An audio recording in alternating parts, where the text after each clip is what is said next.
When you think of corn, you probably imagine sweet golden kernels, grilled cobs at summer barbecues, or maybe even popcorn. But did you know that corn is also one of the world's most important sources of vegetable oil? Corn oil might seem like just another option on the grocery shelf, but behind that bottle lies an intricate process and a fascinating story about how science, industry, and agriculture work together to turn simple corn into a versatile and widely used product. So today, we're diving deep into the world of corn oil, what it is, how it's made, what it's used for, and whether it's actually good for you. Let's explore right here on History of Simple Things.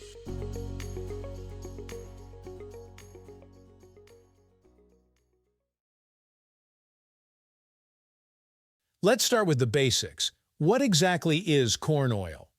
Corn oil is a type of vegetable oil that's extracted from the germ of corn kernels, the small, nutrient-rich part of the seed that would grow into a new plant. While the rest of the kernel is mostly used for making cornmeal, animal feed, or ethanol, the germ is where the oil resides. Interestingly, only a tiny fraction of the corn kernel, about 3 to 4%, contains oil, which means that producing corn oil requires a massive amount of corn. But thanks to modern technology and efficient processing methods, that oil is extracted, refined, and turned into the golden liquid we commonly use for frying, baking, and salad dressings.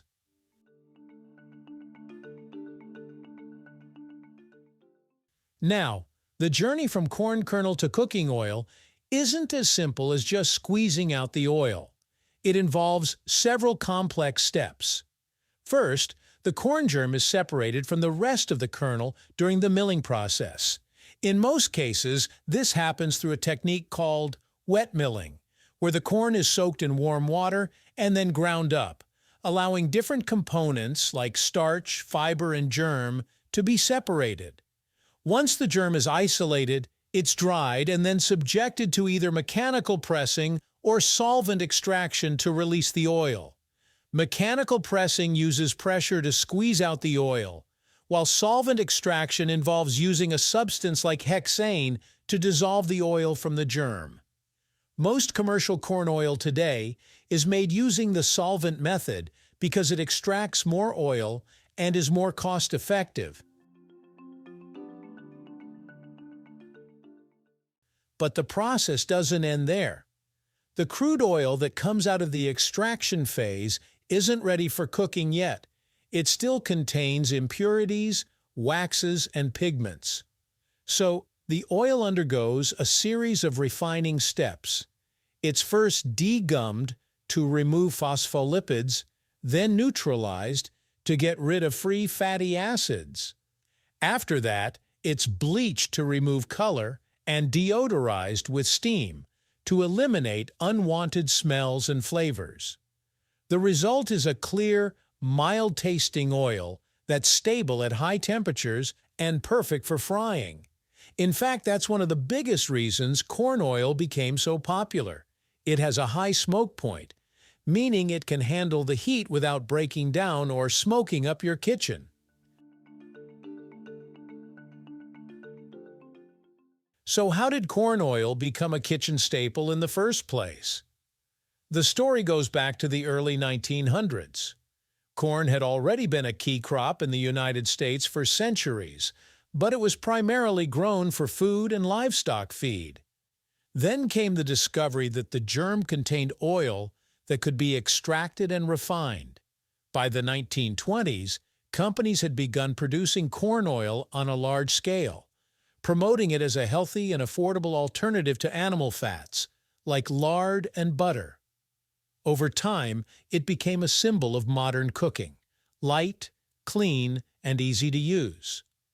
It was marketed heavily as heart-healthy because it's cholesterol-free, which appealed to consumers during the rise of the low-cholesterol movement in the mid-20th century. But is corn oil really healthy? That's where the story gets more nuanced. On one hand, corn oil is indeed free of cholesterol and high in polyunsaturated fats, especially omega-6 fatty acids like linoleic acid, which can help lower LDL or bad cholesterol when used in moderation. It also contains vitamin E, a natural antioxidant that helps protect cells from damage. However, there's a catch. While omega-6 fats are essential for our bodies, most people today consume too much of them compared to omega-3 fats, which can lead to inflammation and other health issues over time. In addition, the refining process used to make corn oil can sometimes strip away nutrients and produce trace amounts of unwanted byproducts if not done carefully. That said, moderation is key. When used responsibly, corn oil can still be part of a balanced diet. It's especially useful in cooking techniques that require high heat, such as deep frying or sautéing, since it doesn't burn as easily as some other oils. Its neutral taste also makes it a great base for salad dressings or mayonnaise, allowing the flavors of herbs and spices to shine through without being overpowered by the oil itself. But corn oil isn't just for cooking. It has a wide range of industrial and commercial uses as well. It's used in the production of soaps, paints, and even biodiesel fuel. Some cosmetics and skincare products also use corn oil for its emollient properties, which help soften and moisturize the skin. In other words, corn oil is far more versatile than most people realize. It's not just something that sits in your kitchen pantry. In recent years, though, corn oil has faced growing competition from other vegetable oils like canola, sunflower, and soybean oil. These alternatives often boast similar or even better nutritional profiles, and sometimes come from crops that are easier or cheaper to process.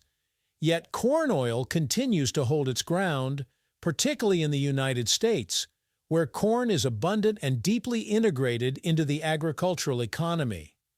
It's also a major player in the global market, as countries around the world import and use it for both cooking and manufacturing. So next time you pour a little corn oil into your pan, remember that it's not just oil. It's the result of centuries of agricultural development, decades of food science, and a global network that connects farms to factories to kitchens everywhere. That's what makes corn oil more than just a cooking ingredient. It's a story of transformation, efficiency, and human ingenuity. Thank you for watching. If you have suggestions for our next video, feel free to share them in the comments below. We'll be sure to give you an acknowledgement for your contribution. If you enjoyed this video, please check out our other bingeable channels. Thank you for joining us on this journey through the history of simple things. Don't forget to like, subscribe, and stay tuned for more stories woven through the smallest details.